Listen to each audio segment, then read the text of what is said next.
So the inevitability of smart dust. So what is smart dust? Well, smart dust, of course, isn't a new concept. It originated with DARPA back in the 90s.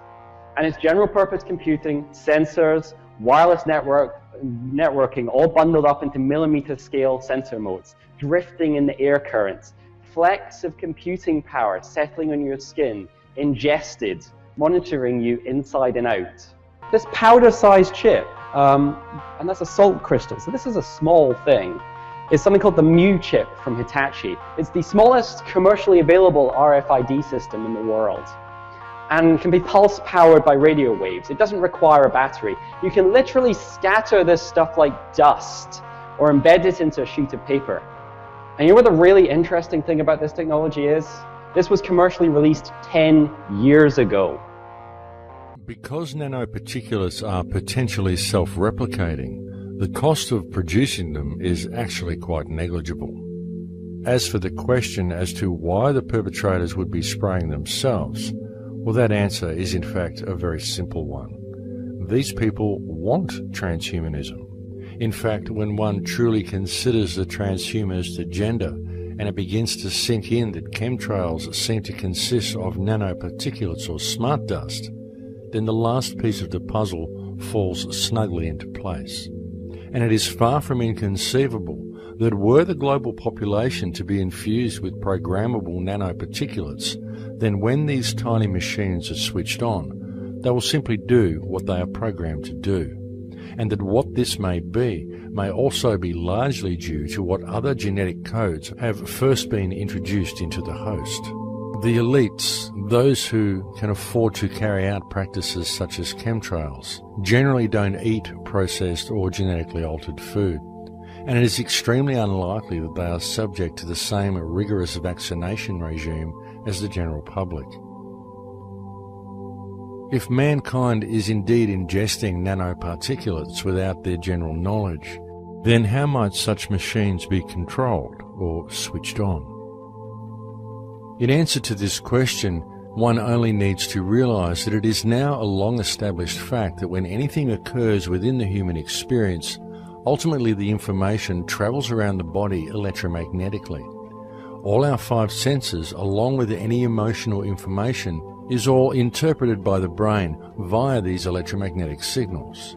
Therefore, it is also an established fact that man can be influenced and even controlled via electromagnetism. Shape-shifting material that can transform itself in real time, changing colors and shape on demand. It sounds like special effects you would see in a sci-fi movie, but this is no illusion. Researchers at Intel teamed up with the academic community to make what they call programmable matter. New research in Britain has raised concerns about the potentially harmful effect of nanoparticles. The emerging technology is used in a variety of medicines and even sunscreen. The research found that the small particles could damage the DNA of cells. They're tiny microscopic particles which can store and release drugs in specific areas of the body. It's an emerging sort of body of evidence that says that for some particles of certain scales and of certain materials, that there are potential health risks. New British research has added to that concern. It found nanoparticles could damage cells without even entering them. Scientists found the particles change the function of cells and how they communicate with other cells. What this study shows is that even with a barrier between the blood supply where the nanoparticles are and cells, that there can be damage to cells, and not just a bit of damage, but significant damage to the DNA. One of the biggest areas of concerns has been the use of nanoparticles in sunscreen. A review this year by the Therapeutic Goods Administration found sunscreen was safe and that the particles didn't penetrate skin cells. If trends in science continue, there's no doubt nanoparticles will be used more and more. We really need to do fairly sophisticated studies of the toxicity of nanoparticles before we use them extensively in humans. The TGA says it will monitor scientific literature should any tangible safety concerns be identified.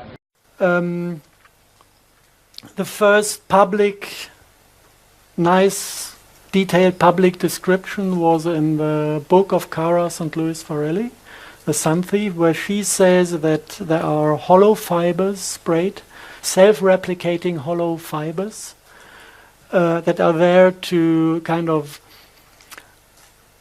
read out the light fingerprint of your DNA, transform it into an electromagnetic radio signal that is detectable via satellite and ground stations.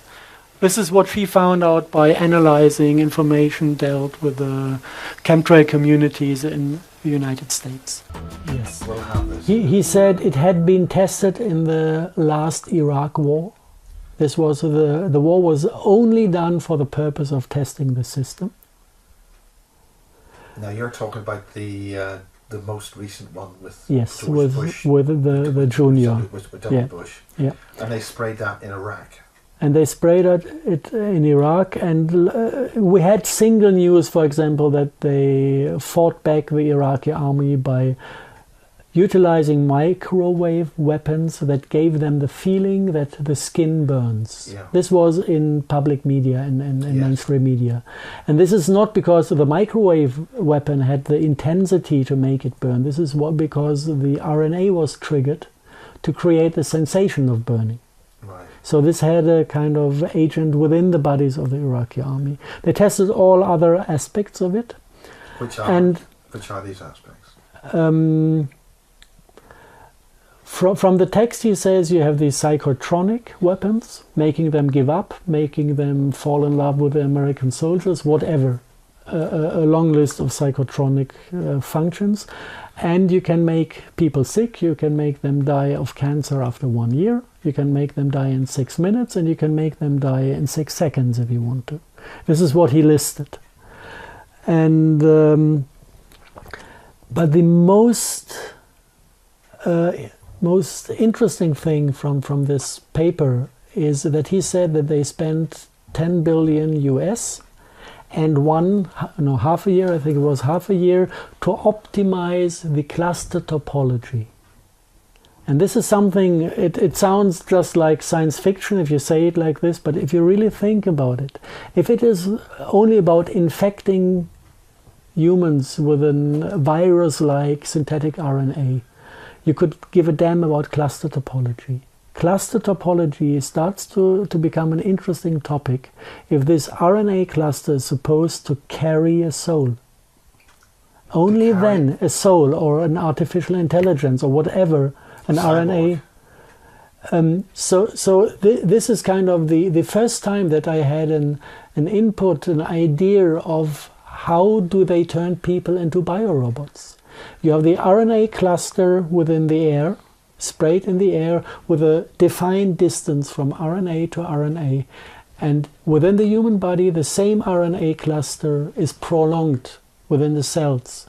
And now, whatever is carried by these clusters, the artificial intelligence or a program or a soul, whatever this is, can travel from the dust into the human being. This is smart dust. And this is what they call smart dust. Morgellon topic is, you find it described as a transhumanistic technology to extract light from the human body, turn it into a radio signal to read out what happens within the human, and opposite way to insert light, not radio frequency, to the human to make him feel whatever you want to make him feel. If you take this Morgellon concept, if you take the nanocrystals, the nanocrystal concept, and if you take all the other things, and then you look into some internal papers of the NASA. This is something that went online, I don't know when, 2000 maybe, or a little bit earlier. It wasn't meant to be published. It was an internal lecture in the NASA facilities in the United States. I like the way you say NASA. Is that just your thick German accent, or are you putting a Z in there intentionally? No, it was not intentionally, but it is like this. And they kind of inform each other about future strategic issues for warfare, projecting to the year 2025 with a subtitle, big subtitle, "The Future is Now." And if you look through it, you find the concept of some sensor swarm, smart dust. You find nanotext, which is identical with the Morgellon function. And you find co-opted insects. But NASA knows all the components, and it is interlocked in the United States. If you go to Silicon Valley, you have 3 big buildings. One is Singularity University, with the founder Ray Kurzweil, who is dreaming about, and there are interviews out there where Kurzweil is dreaming about sending nanobots to other planets to harvest energy and matter, to multiply the overall intelligence of the human-machine civilization.